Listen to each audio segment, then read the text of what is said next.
오늘 시편에는 앞에 보면 다윗이 아비멜렉 앞에서 미친 채 하다가 쫓겨나서 지은 시라고 이렇게 붙어 있습니다. 여기는 본로 사무엘에 나오는 말씀인데요. 다윗이 이제 사울에게 쫓겨가다가 더 이상 도망갈 곳이 없어서 어디로 가는가 하면 블레셋 가드 왕 아기스에게로 갑니다.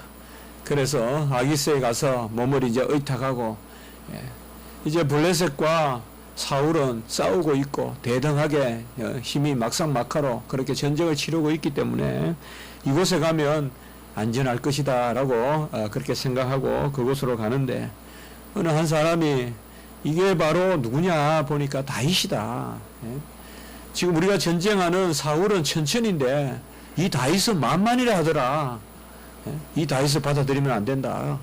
죽여라 이 말이죠 한마디로. 지금 사울하고 전쟁하고 있는데 사울은 어떻게 보면 새끼 사자고 이 다윗은 정말 큰 수사자다. 그러니까 죽여야 된다. 이제 그렇게 간언을 했겠죠. 그러니까 이 다윗이 이제 이러다가 이제 죽겠다 싶으니까 갑자기 그냥 문에 몸을 비틀면서 마치 병이 있듯이 몸에 뭐 비적비적거리면서 침을 그냥 수염에 흘리면서 미친 척을 합니다. 미친 척을 하면서 그런 모습을 보여서 별거 아니다. 뭐 저런 사람이었지 만만이 되겠냐. 뭐 한때 그랬을지 몰라도 혹 그래야 하더라도 지금 이 누추한 모습, 초라한 모습을 보니까 아무것도 아니구나. 바로 이러한 배경 가운데서 하나님이 이러한 참 공고한 가운데서도 고통 가운데서도 하나님이 다윗을 지키셨다. 얼마나 참 쓰라린 추억이겠어요. 우리가 연명하기 위해서 살아갈 때 보면 사람이 여러분들 이틀 사흘 배고프면 내 손이 눈이 땅을 향하게 되고요. 또 먹던 음식 같은 게 떨어져 있으면 그게 호기심이 가고요. 한 5일 6일 굶으면요. 떨어져 있는 채소 이런 걸 다 주워서 먹게 돼 있어요. 아무도 예의가 없어요 여러분들. 얼마나 공고했으면 정말 침을 흘리면서 정말 얼마나 낮아지고 수치스러운 모습이에요. 주님은 침이 아니라 물과 피로 흘리셨죠. 우리 주님의 그런 수치당하심과 우리 주님의 그런 흘리신 고난을 생각하면 아무것도 아니지만 그 혹자는 여기에 보면 하나님이 역사하셔서 과연 이렇게 위선적인 행동까지 도우실까? 그렇게 또 말하는 사람이 있어요, 여러분들. 위선적인 행동이잖아요. 속이는 거잖아요, 어떻게 보면. 내가 미치지 않았는데, 마치 그 기생 라합이 속였잖아요. 속여서 이제 그들이 먼저 갔다, 저쪽에 갔다, 이제 그렇게 속이잖아요. 두 그런 장수를 숨기면서. 이런 것들은 이제 우리가 자주 우리가 문제가 되는 것이죠. 과연 하나님이 이렇게 눈속임을 하면서 또 미친 척 하는 이런 것까지도 사용하시겠는가? 물론 하나님이 이러한 일을 사용하실 때 여러 여건들을 고려하셔서 궁극적으로는 선을 이루시고 또 그런 측면에서 이러한 위선도 활용하신다라고 그렇게 우리가 볼 수도 있을 것입니다. 그러나 하나님이 무조건 그릇된 것까지 사용하셔서 선을 이룬다. 뭐 그런 것은 아니죠. 무슨 조금만 무슨 일이 있으면 그야 가식을 부리고 뭐 주의 선교를 위해서 거짓말을 하고 그런 것들이 그건 좋지 않겠죠. 사실 우리 예수님은 십자가에서 물과 피를 흘렸고 죽으셨잖아요. 초대교회의 이레니우스나 이런 사람들은 그 죽음이 사단을 속이는 가식이라고 이야기했어요. 그래서 우리가 사단 배산석이다 그런 말이 있거든요. 사탄 배산설. 바로 사탄을 속여서 사탄이 그 죽음을 덥석 물으려 했다는 거예요. 사탄이 그 죽음을 덥석 물었는데 그 죽음 안에 뭐야? 바로 미끼에 고리가 걸려 있듯이 낚시 고리가 걸려 있듯이 바로 그 죽음을 죽이는 고리가 딱 걸려 있었다는 거예요.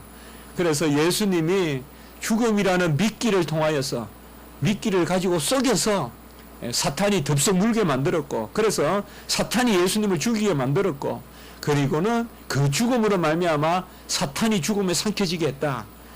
뭐 어떻게 보면 재미있는 설이라고도 할 수 있는데요. 이런 것을 사단 혹은 사탄 배상설이다라고 이렇게도 이야기하는데요. 이런 것은 좀 그릇되죠. 주님이 속인 것이 아니죠.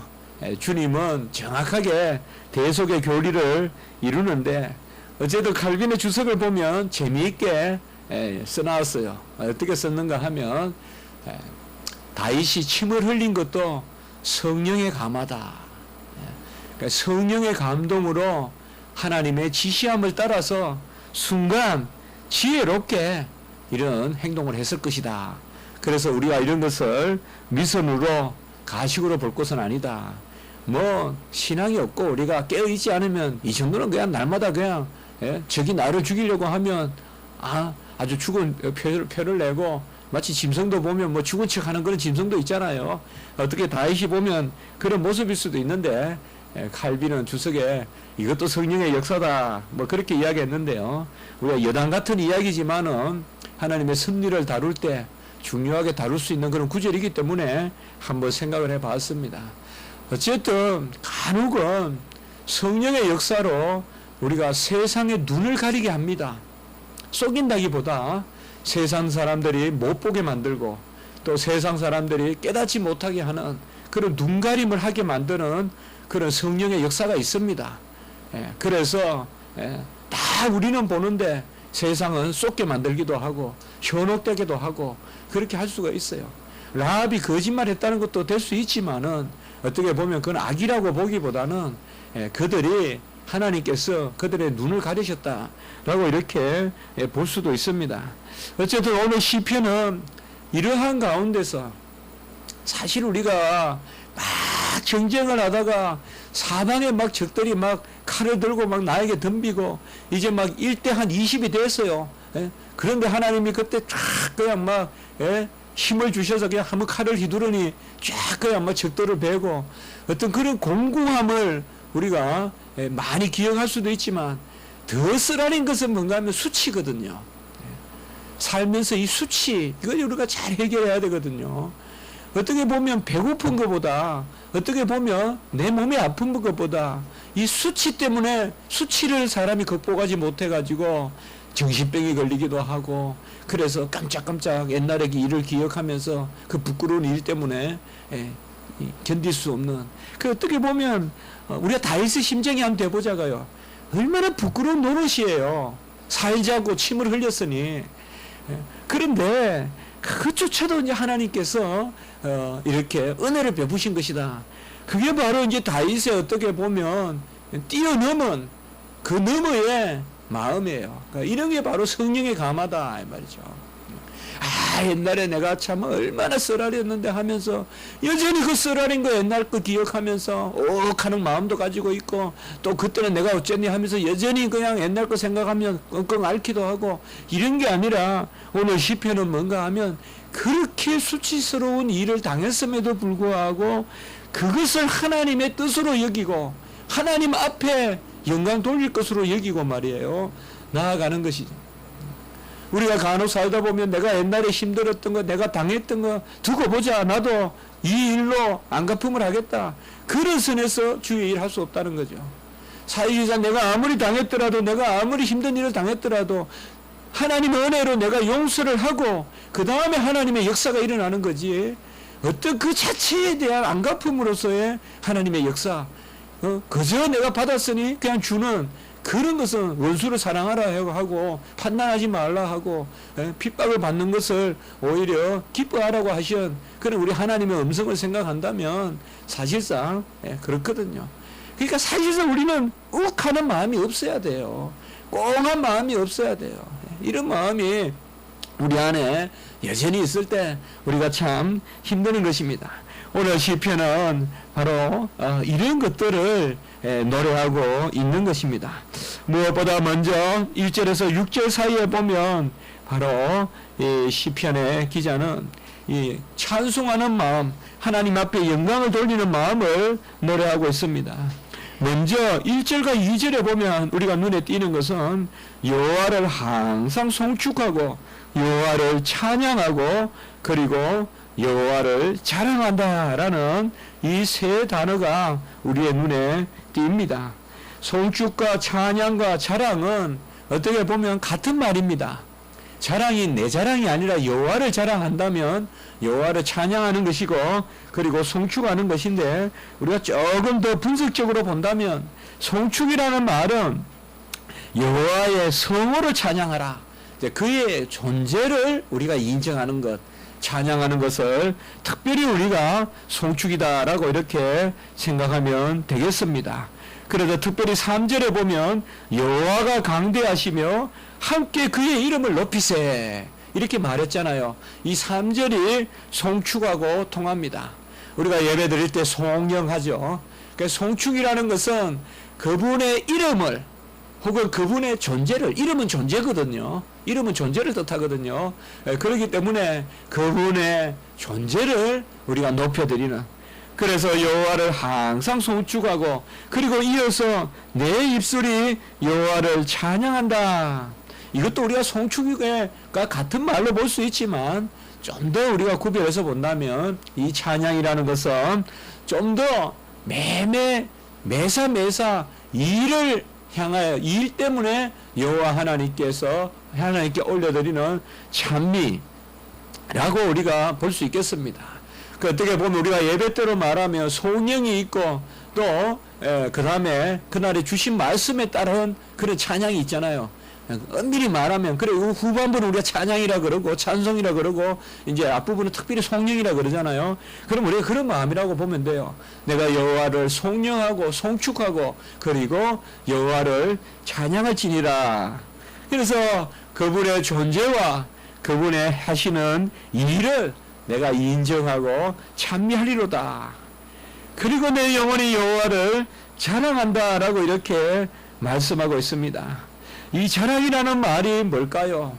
우리가 자랑이다라고 하면 내가 뛰어난 점을 상대편에게 보이는 것, 그리고 내가 자랑한다 그러면 내가 자랑할 거리하고 또 내가 관계되는 거죠. 우리 나라를 자랑한다, 우리 아버지를 자랑한다 이러면 뭔가 나와 관계되는 것에 뛰어난 점이 결국 다른 사람을 자랑하지만은 내 자랑이죠.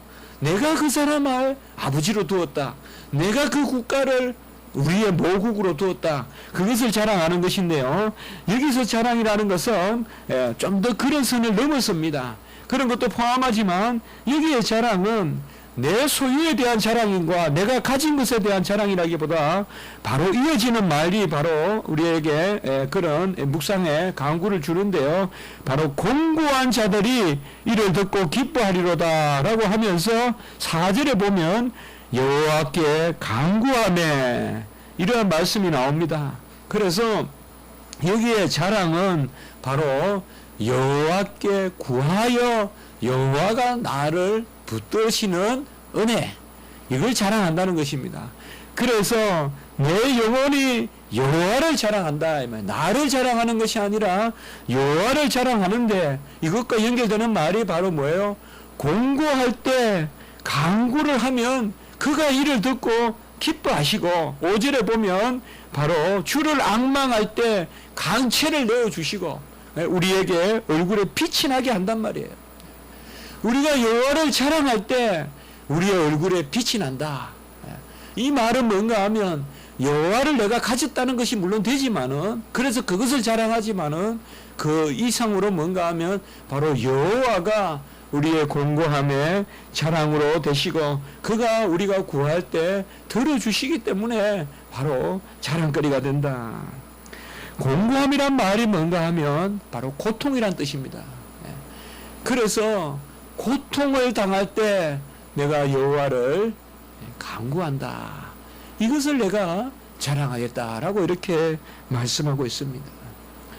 우리는 어떤 병적으로 고통을 사랑하는 그런 사람이 아닙니다.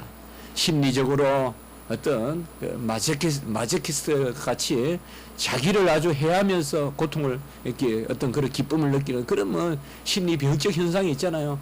그런 것이 아닙니다.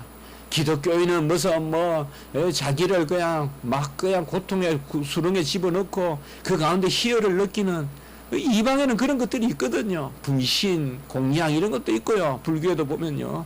그런 것들이 다 보면 이런 데서 나온 거거든요. 근데 우리는 절대 하나님은 그게 아닙니다.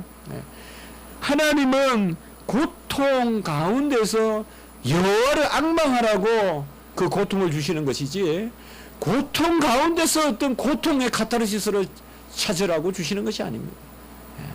그래서 무슨 흑암 뒤에 우리가 구름 뒤에 햇빛이 있고, 물론 그런 질서는 맞지만은 분명히 하나가 우리가 알 것은 뭔가 하면 고통 가운데 하나님이 계신다는 거예요. 그래서 고통 가운데 계시는 주님이시다 이 말이죠. 그러면 이게 뭐냐 이 말이에요. 이건 어떻게 보면 우리가 당하는 고통은 주님과 배치되는 것을 우리가 겪어야 된다는 어떤 그런 고통을 이야기하는 거예요. 하나님과 가까이 있는 내가 하나님을 멀어지게 하는 것들로 말미암아 당하는 고통, 이런 것들이 바로 시편 기자가 말하는 공고함이에요. 그래서 우리가 로마서에도 보면 오라 나는 공고한 자로다, 그렇게 7장에서 사도 바울이 말하는 공고함이라는 것이 뭐냐 이 말이죠. 바로 하나님으로부터 멀어지게 하는 고통이 있다 이 말이에요. 하나님으로부터 멀어지게 하는, 또한 결과적으로 말하면 하나님을 멀리하게 하는 그 상태, 그것이 바로 고통이에요. 우리는 고통의 어떤 정의를 달리해야 돼요. 아파서 고통, 없어서 고통, 모자라서 고통, 그것이 아니라 여호와를 멀리하기 때문에 고통인 것이에요. 우리가 아까도 찬송했죠. 내 영혼이 연총이 입어 중환전이 벗고 보니 슬픔 많은 이 세상도 천국으로 하도다. 이게 뭐예요? 이게 기쁨이잖아요. 이게 고통이 아니란 말이에요. 내 영혼이 연총이 입어 중환전이 벗고 보니 예수님을 만나니, 하나님을 만나니 슬픔 많은 이 세상도 천국으로 하도다. 바로 이 모든 세상이 천국으로 하는 거예요. 그것이 바로 즐거움이란 말이죠. 그래서 우리가 이 공고함이라는 것은 어떻게 보면 죄예요, 죄. 허물이에요. 그래서 오라 나는 공고한 자로다 라고 하는 것은 누가 때려서 공고한 것이 아니라 그런 것들이 뭐예요? 다 죄로 연결되면 안 된단 말이에요. 우리가 배가 고파서 공고한 게 아니에요. 배고파서 훔치면 공고한 거예요. 외로운 게 공고한 게 아니에요. 외로워서 담을 타넘으면 그게 바로 공고한 것이에요. 내가 모자라서 공고한 게 아니에요. 연약해서 공고한 것이 아니에요. 속이고 취하고 없는 명예 찾고 그러다 보면 그게 공고한 거죠. 오라 나는 공고한 자로다 라고 하는 거죠. 우리는 어떻게 보면 항상 이 두 가지가 있습니다. 무슨 일을 행하려고 할 때 죄가 끌어당기는 부분이 있어요. 이것을 먼저 우리가 제어시켜야 돼요. 우리가 무슨 일을 할 때 보면 항상 무슨 일을 한다고 생각하지만 항상 마귀 사탄은 그 일을 끌어내리려고 해요. 그게 공고한 부분이에요, 여러분들. 그래서 오라 나는 공고한 자로다. 여러분들이 선행을 하고자 할 때, 여러분들이 주를 위해 헌신하고자 할 때, 또 여러분들이 주를 섬기고 예배드리고자 할 때, 혹은 아니면 더한 큰 일을 하고자 할 때, 주를 위하여 공부를 하고 주를 위하여 무슨 일을 하고자 할 때 분명히 공고한 부분이 생기는 거예요, 여러분들. 그 공고한 것이라는 게 결국은 뭔가 하면 그런 일을 통하여서 멀리하고자 하는 거죠. 그렇기 때문에 우리는 어떻게 보면 항상 이 공고함은, 그래서 사도 바울도 공고함이 있었는데 어찌 우리가 공고함이 없겠냐 이 말이죠. 무슨 일을 하면 기분 좋게 하고 무슨 일을 계획하면 기분대로 쌩쌩대고 그런 거 생각하지, 처음부터 그런 생각하지 마. 항상 그러니까 우리는 무슨 일을 감당할 때 한쪽을 끌어당기는 거, 이것을 이기고 그리고 하나님 앞에 나아가고 또 이루는 이 어떤 그 부정적인 것을 진치내고 부정적인 것을 끊어내고 긍정적인 것을 이루어내는 이런 일들이 있어야 되거든요. 근데 여기에서 우리가 많이 무너지는 거예요. 부정적인 것에서 절망하고 부정적인 것에서 막 부정적인 말을 하고 그렇게 되는 경우가 참 많은 것입니다. 이러한 공고함을 이기는 힘이 뭐냐? 오늘 시편에서는 자랑이다. 자랑. 우리가 여호와를 자랑하는 것이 힘이 있으며 여호와를 자랑하는 것이 바로 이 자랑하는 심령이에요. 그 여호와를 자랑하는 마음, 이것은 바로 아까 이야기했지만은 그 공고한 가운데서 바로 간구하는 마음이거든요. 여호와께 구하면 여호와가 주신다는 것이죠. 그래서 우리의 마음에 나를 자랑하는 마음이라 내가 이루겠다는 마음이 있으면 공고함을 이길 수가 없어요. 그래서 오라 나는 공고한 자로다라고 하는 마음은 여호와를 의뢰하고 여호와께 자랑하는 마음이 돼야 돼요. 히브리서 3장 6절에 보면 우리가 소망의 확신과 자랑을 끝까지 굳게 잡고 있으면 그의 집이라. 여기 집이라는 말은 예수님을 뜻해요. 그가 바로 만유의 후사잖아요. 그래서 우리가 소망을 확신하고 자랑을 끝까지 잡고 있는 이 자랑이 뭐냐 이 말. 자랑이 이 자랑이라는 것이 바로 뭐냐면 내 자랑이 아니라 여호와를 자랑하고 여호와를 의지하고 여호와가 이기고 그것이 있으면 그의 집이라. 그의 집이 뭐예요? 바로 흥황함이 있고 은사가 있고 그것을 바로 이야기하고 있는 것입니다. 우리는 무슨 일을 할 때 내 자랑이 일을 한다는 이게 있단 말이에요. 내가 능력이 있고 이게 자랑 아니에요. 내가 감당할 수 있고. 저도 요새 참 기도 제목 중에 하나가 책을 쓰려고 하는데 자꾸 이게 제 자랑이 생겨요. 자꾸 내가 뭘 안다는 걸 표현하려고 하고 이렇게 책이 안 되는 거예요, 이게. 그래서 제가 많이 이제 생각을 해봐요. 결국은 이게 뭐예요? 제가 하나님을 드러내는 책을 쓰려고 하는데, 그 기독론 책을 쓰려고 하는데, 이런 마음을 제가 많이 생각해 봐요. 결국은 자꾸 내가 드러내려고 해요. 내가 뭐 읽은 걸 드러내려고 하고, 내가 뭘 한 것을 드러내려고 하고. 그러니까 이런 것들이 아니라, 바로, 여호와를 자랑하는 마음. 빌립보 3장 3절에 보면, 하나님의 성령으로 봉사하며, 그리스도 예수로 자랑하며, 육체를 신뢰하지 않는 이렇게 세 가지가 있어요. 하나님의 성령으로 봉사하고 그리스도 예수로 자랑하고 육체를 신뢰하지 않는 자가 할례 받은 자다. 그래서 육체의 살을 베는 게 할례가 아니라 이제 할례는 뭐냐? 성령으로 봉사하고 그리스도 예수로 자랑하고 이 말이에요. 누가 할례 받은 자냐 이 말이죠. 그리스도 예수를 자랑하는 사람이 할례 받은 사람이다라고 이렇게 말하고 있습니다. 여기에서 지금 시편 기자는 상당히 송축하는 마음, 찬양하는 마음, 또 자랑하는 마음 이것을 가지고 내가 기뻐하고 여호와가 나를 부르시고 그렇게 말씀하고 있습니다. 이러한 송축과 찬양과 자랑을 그 가운데 강구하는 이 심령 이것이 특별히 바로 어떻게 나타나느냐. 이것이 7절로부터 보면 이제 경외라는 단어로 나옵니다.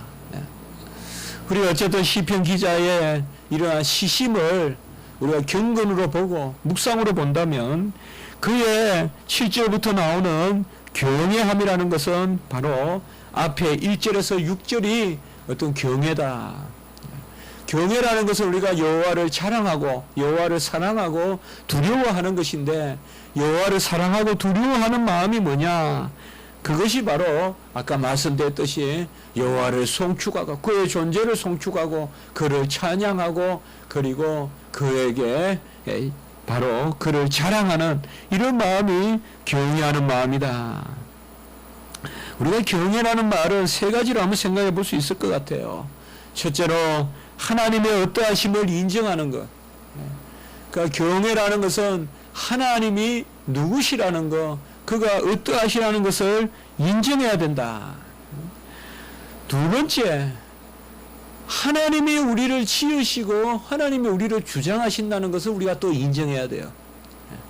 그러니까 첫 번째는 하나님이 어떠하심을 인정해야 되고, 경외라는 것은 하나님의 어떠하심을 우리가 바로 모르고는 경외할 수 없어요. 하나님을 그저 인생같이 여기니까 경외하는 마음이 안 생기잖아요. 하나님은 무한하시고 영원하시고 전능하시고 절대적이고 그는 흠이 없으시고 그는 알파의 오메가시고 이런 것을 바로 알면 우리가 경외가 생기거든요. 두 번째는 그가 지금 하나님을 송축하고 하나님께 영광을 올리는 이 나, 송축의 주체인 나를 지으신 분이라는 거죠.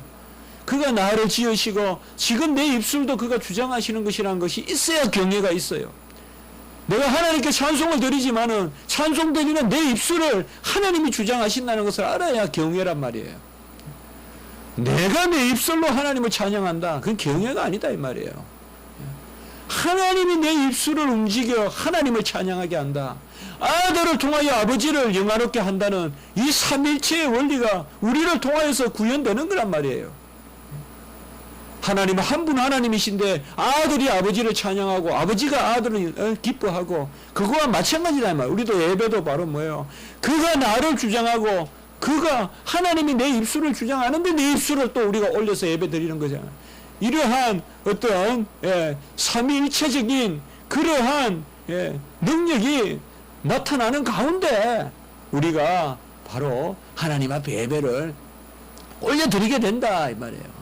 그래서 바로 첫째는 경외는 하나님의 어떠하심을 인정해야 되고, 둘째는 우리가 그의 지음을 받고 그가 우리를 승리로 이끄신다는 것. 그리고 세 번째는 그가 내 안에 내가 그 안에 있다는 이 연합이 있어야 경외가 있다. 이게 신비주의의 어떤 그러한 신비적 일체와 우리의 경외와 다른 거예요. 우리는 사실상 하나님 안에 있고 하나님이 내 안에 있다 하지만은 어떤 실체적인 신적인 어떤 그러한 신비적 연합을 이야기하는 것이 아니라 결국은 그게 경외예요. 경외감이에요. 하나님이 내 안에 계시고 내가 하나님 안에 있다는 이게 우리는 경외감으로 나타나야 그는 조물주고 우리는 피조물이 되는 거예요. 아니면 그가 내 안에 내가 그 안에 있다는 것이 그냥 경외감이 아니라 철학적으로 실체적으로 나타나면 그건 신비주의예요. 범신론이에요. 경외가 있으면서 하나님이 내 안에 내가 하나님 안에 있을 때 그건 경건이고 그건 그야말로 그리스도를 통한 진정한 연합이지만은 경외가 아니고서 하나님 안에 우리가 있고 하나님이 내 안에 있다 이거는 범신론적 정령신학적 연합이에요. 그건 가장 기독교에서 멀리하는 겁니다. 이러한 연합 가운데서 우리가 하나님의 어떠하심을 맛보는데요. 여러분 오늘 특별히 주목해야 될 말씀이 바로 8절에 여호와의 선하심이에요. 제가 선하심이라는 단어를 자주 만나게 되고 또 이것을 여러 가지로 쓰고 어떨 때는 선하심이다 이러면 대체로 하나님이 어떤 자비하심 또 하나님이 우리에게 베푸심, 은총 이런 것과 같이 해석이 되는데요. 그러면서도 뭔가 이 선하심이라는 것이 해석이 부족해요. 그래서 제가 이 시편을 읽으면서 이 여호와의 선하심을 정확하게 이 선하심이 뭔지 알겠어요.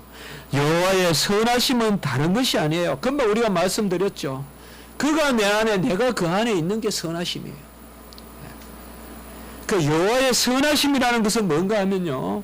어떻게 보면 여호와가 뭐를 하나 주시는 것이 아니라 여호와의 선하심은 하나님과 우리가 하나 되는 상태를 뜻해요. 그게 선하심이에요. 우리가 여호와의 선하심을 맛보았다라고 할 때는 바로 그게 선하심이에요. 그 선하심 가운데서 여호와 하나님의 은사가 있고 은총이 있고 여호와 하나님의 섭리가 있는 거예요. 이게 라틴어로 우리가 보니타스라고 하는데요. 이 해석하기가 참 어려워요. 이 보니타스라는 단어와 베네피키아랑 베네피키스냐 바로 은총이라는 단어가 다르단 말이에요. 이 다른 게 뭐가 다르냐? 여호와의 선하심은 뭐냐? 우리가 그 안에 있고 그가 우리 안에 있을 때 그 상태가 바로 우리에게 전달될 때 그게 선하심이에요. 여호와의 선하심이에요. 그래서 너희는 여호와의 선하심을 맛보아 알지다. 이걸 그저 하나 주시는 것이 아니에요, 여러분들. 은사가 뭡니까, 여러분? 은사는 주시는 게 아니에요. 은사는 물건이 아니에요. 은사는 하나님의 비침이에요. 은사는 하나님의 비침이란 말이에요. 무슨 말이냐? 저 사람은 방언의 은사를 받았다.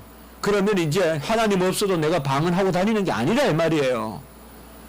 은사를 받았다 그러면 하나님이 그때 드러내 주신다는 거예요. 비침이에요, 비침. 은사라는 것은. 은사는 주었으니까 쓰라 그게 아니에요. 잘 아셔야 돼요, 여러분들. 무슨 예언의 은사다, 무슨 근위의 은사다, 가르침의 은사다. 가르침의 은사, 나는 20살 때 가르침의 은사를 받았어요. 이제는 하나님 없어도 50, 60, 70 가르침의 은사를 막 씁니까? 아니에요. 가르침의 은사를 받았다는 것은 내가 움직이면 하나님이 가르치게 그때 역사해 주신다는 뜻이에요. 은사라는 것은 그때 하나님의 존재를 비추어 주는 거예요. 그게 바로 여호와의 선하심을 맛보는 거예요. 여호와의 선하심이라는 것은 뭐냐? 어떤 하나의 물체가 아니라 하나의 눈에 보이는 어떤 갑에 들어있는 선물이 아니라 여호와가 자기 자신을 시시각각 우리를 통하여 드러내시는 그 여호와가 바로 선하신 여호와예요. 이게 우리가 성경에서 말하는 그의 선하심이에요. 그의 선하심을 맛보아하시고 그의 인자하심과 그의 선하심을이라고 이야기했을 때, 선하심이라는 것은 우리가 그와 하나가 되어 있으면서 그가 우리를 통하여 자기 자신을 드러내어 주시는 것. 우리는 영원히 하나님이 되는 게 아니라 하나님을 비추는 존재라는 거죠. 그게 바로 새하늘과 새 땅에서 마주 본다는 의미죠. 그게 우리는 영원히 피조물인 상태로 영화롭게 되는 거예요. 영화롭다는 것은 하나님을 완전히 비춘다는 뜻이에요. 내가 하나님이 된다는 것이 아니라 하나님을 완전히 비춘다는 것이 영화로워요. 그래서 영화도 은혜예요. 우리는 영원히 하나님을 비추는 존재예요. 하나님이 없으면 우리는 아무것도 아니에요. 언제든 그래요. 그래서 우리는 언제든 하나님과 함께 있다는 그 전지하여 구원이지, 영생이지. 하나님이 함께 있지 않으면 우리는 안 돼요. 새하늘과 새 땅에도 하나님이 항상 함께 있다는 거예요. 그게 영생이에요. 하나님이 항상 함께 계시다. 그러므로 여기에 보면 여호와의 선하심은 뭐냐? 언제든 그가 자기 자신이 함께 있음을 우리를 통하여서 드러내어 주신다. 8절에 보면 그에게 피하는 자는 복이 있다라고 하고요. 9절에 보면 경외하는 자에게는 부족함이 없다 하고요. 이런 것들이 이제 다 연결되어서 아까 말씀드린 그런 경외 가운데서 선하심, 우리가 그 안에, 그가 우리 안에 있는 그 선하심을 맛보니까 이제는 부족함이 없죠. 떠나가지 않죠. 그분이 함께 하시죠. 그리고 특별히 10절에 보세요. 젊은 사자는 궁핍하여 줄일지라도 여호와를 찾는 자는 모든 좋은 것에 부족함이 없으리로다. 젊은 사자 힘 세죠. 그저 그냥 탁 낚아채면 사자는 음식이 뭐 많죠. 사자가 그냥 이렇게 보면 뭐 막 같이 놀잖아요. 그 뭐 같이 딱 있다가 배고플 때 한 마리 잡아 먹고 막 그러잖아요. 사자가. 보니까 뭐 사자가 하마 이런 것도 잡아 먹대요. 보니까. 배고플 때 하마 뭐 옆에 막 있어요. 그래도 사자도 배고플 때가 있다. 젊은 사자도 배고플 때가 있다. 그 맹수 중에 맹수인 젊은 사자도 배고플 때가 있는데 우리는 항상 하나님이 채워주신다. 그게 바로 여호와의 선하심이다. 그 여호와의 선하심이 뭐 하나 스부스부스 주시고 그렇게 생각하지 마시고 바로 그가 내 안에, 내가 그 안에. 정말 어떻게 보면 침을 질질 흘리면서 마치 그냥 간질병 든 환자와 같이 문에 그냥 몸을 비비면서 쓰러지면서까지 이방 왕, 그것도 블레셋 가드 왕 아기스 앞에서 그런 추한 모습을 보이는 그 쓰라린 어떤 기억하기조차도 싫은 그 지경까지 내려간 다윗이 결국은 뭐냐? 그 순간에도 선하심을 나에게 드러내신 하나님. 우리가 미친 척하는 그 순간에도 하나님이 나에게 선하심을 드러내시는 그 하나님. 이것을 바로 다윗은 노래하고 있다. 우리가 시편을 살펴보면서 이러한 용어가 상당히 약속된 용어로 쓰인다는 것을 제가 자주 생각하게 됩니다. 그래서 다윗이 바로 경외다 이런 말에 보면 항상 의지가 있고 말이에요. 강구가 있고 여호와를 경외한다, 의지한다. 그리고 계속되는 말이 바로 11절에 보면 여호와를 경외하는 법을 가르치려라 라고 이렇게 말합니다. 여호와를 어떻게 경외하느냐? 여호와를 경외하기만 하면 12절에 보면 생명을 사모하고 영수를 사랑하며 복받기를 원한다. 그러니까 여호와를 경외하라. 아까도 나왔지만 여호와를 경외하면 부족함이 없어요. 여호와를 경외하는 자에게는 부족함이 없도다 9절에 말했다면 또 12절에는 생명을 사모하고 오래 살기를 원하고 영수를 사랑하고 복받기를 원하면 여호와를 경외하는데, 이 여호와를 경외하는 방법은 바로 두 가지인데, 첫 번째 13절과 14절에 보면 일단은 혀를 금하고 행위를 선을 행하라. 이래서 우리 행실을 조신하게 해라. 그렇게 일단 말하고 있습니다. 바로 성령의 소욕을 따라서 행하라. 여호와를 경외하기 위해서는 성령의 소욕을 따라서 행하라. 혀를 금하고, 제가 외국에 중국이나 이렇게 가보면요, 나도 모르게 자꾸 이상한 말이 나와요. 그래서 야, 이 혀를 조심해야 되겠다. 그러니까 막 언어가 헷갈리니까요. 옆에 한국 사람이 있어도 한국 사람하고 대화하다 보면 막 붕 떠가지고 대화하는 것 같아요. 그래서 이 혀를 조심해야겠다. 제가 항상 보면 혀는 내 마음하고 달라요. 내 마음보다 앞서가요, 혀가. 그래서 제가 전에 가면 그렇게 설교했죠, 여러분들. 다른 것은 다 가만히 놔두면 그냥 가만히 있는데 혀는 가만히 놔두면 날뛴다고요. 혀는 억지로 제어를 시켜야 가만히 있다고요. 혀는 정신 차리고 굴레를 먹여야 가만히 있지, 가만히 놔두지 못대로 뛰는 게 혀다. 그래서 바로 여호와를 경외하려면 혀를 자제해라. 그 다음에 그리고 선을 행하라. 그리고 15절부터 시간이 많이 가서 잠깐만 보면 의인을 향하시고, 우리는 이제 의인이란 단어 다윗이 쓸 때는 뭐예요? 신뢰하고 강구하고 그를 찾는 자가 의인이고, 악인은 그를 멀리하는 자도. 그래서 여호와의 눈은 의인을 향하는데 그들의 부르짖음에 귀 기울이시다. 그러니까 다윗은 시편에서 의인이다 이러면 의지하는 사람이에요.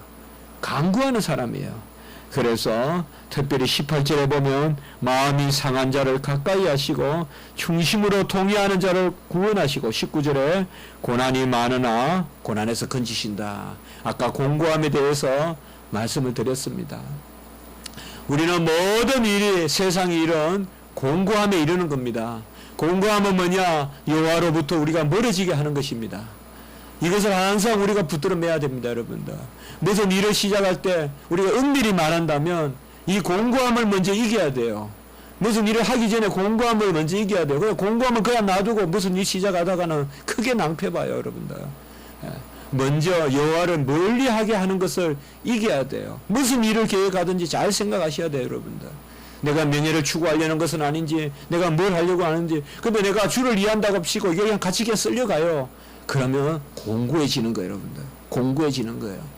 그래서 사도 바울이 오라 나는 공고하는 자로다, 그렇게까지 강구하는 거예요. 그래서 우리는 뭐예요? 고난이 많으나 여호와께서 지켜주신다 이 말이에요. 그래서 어떤 일이 있고 고통이 있더라도 여호와께 맡기고, 특별히 20절은 아주 중요한 구절이죠. 모든 뼈를 보호하시며 그 중에서 하나도 꺾이지 아니하노다. 이것은 바로 예수 그리스도의 십자가의 예언이죠. 예수님의 뼈가 꺾임을 당하지 아니하셨잖아요. 그게 바로 시편 2구절입니다. 그래서 바로 예수님의 뼈를 꺾지 않듯이 우리의 뼈도 보호하신다라고 이렇게 약속 있는 말씀을 주십니다. 자, 오늘 말씀을 이제 마칩니다. 오늘 말씀은 특별히 제가 제목도 정했지만은 여호와의 선하심. 여호와의 선하심은 바로 그가 내 안에 내가 그 안에, 그러나 내가 경외하는 가운데 함께 있을 때 여호와께서 우리에게 비추어 주신다. 그래서 언제 무슨 일을 하든지 여호와께서 우리를 비추어 주신다. 우리가 무슨 할 일 많습니다. 우린 다 젊습니다. 그러나 항상 생각할 것은 내가 하는 것이 아니라 비추는 것이다. 항상 적극적이어야 되지만 소극적이어야 돼요. 소극적이라는 말보다도 받아들이는 거예요. 받아들이는 가운데서 적극적이어야지 그저 받아들이는 것도 없이 적극적이기만 하면 다 낭패 본다. 그것을 오늘 우리가 말씀 가운데서 한번 기억하시면 좋겠습니다. 기도드리겠습니다. 그리고 자비로우신 하나님 아버지, 은혜와 사랑을 지실로 감사합니다. 그 험악한 지경, 참 수치스러운 지경을 당하여도 다윗은 이렇게 또 아름다운 그 일을 회고하면서 시편으로 노래했습니다. 우리 하나님 아버지여, 내가 옛날에 얼마나 어려웠느니, 내가 얼마나 수치스러웠느니 여전히 그런 마음을 가지고 마음을 풀지 못하고 있다면 그런 것은 아버지 오늘 시편과 같이 다 풀어버리게 하시고, 우리가 어떤 고통을 당하였거나 수치를 당하였